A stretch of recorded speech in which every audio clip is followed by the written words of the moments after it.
बहुत समय पहले लंका में एक महान विद्वान और शक्तिशाली राजा रहता था, रावण।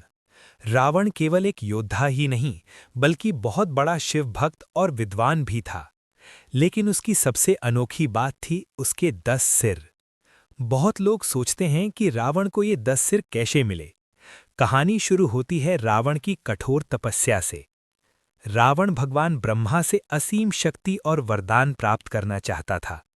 इसके लिए उसने कई वर्षों तक घोर तपस्या की। वो जंगल में बैठकर बिना भोजन पानी के ध्यान करता रहा। समय बीतता गया, लेकिन भगवान ब्रह्मा उसके सामने प्रकट नहीं हुए। तब रावण ने अपनी भक्ति और दृढ़ निश्चय दिखाने के लिए एक कठिन निर्णय लिया। उसने अपने ही सिर को काटकर भगवान ब्रह्मा को अर्पित कर दिया।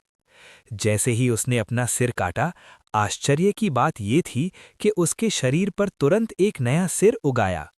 रावण ने फिर तपस्या जारी रखी। जब भगवान ब्रह्मा फिर भी प्रकट नहीं हुए, तो उसने अपना दूसरा सिर भी काटकर अर्पित कर दिया। फिर तीसरा, फिर चौथा।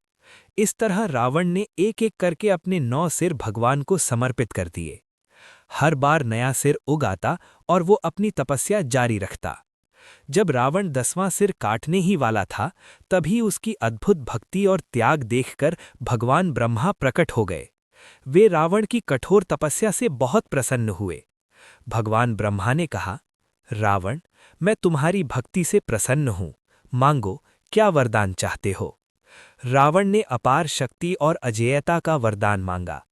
तब भगवान ब्रह्मा ने उसे आशीर्वाद दिया और उसकी शक्ति बढ़ाने के लिए उसे 10 सिर और 20 भुजाएं प्रदान की।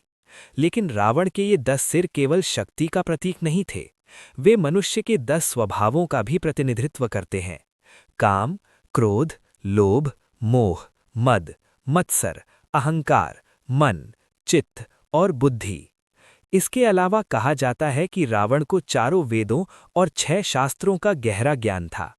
इसलिए उसके 10 सिर उसके महान ज्ञान का भी प्रतीक माने जाते हैं।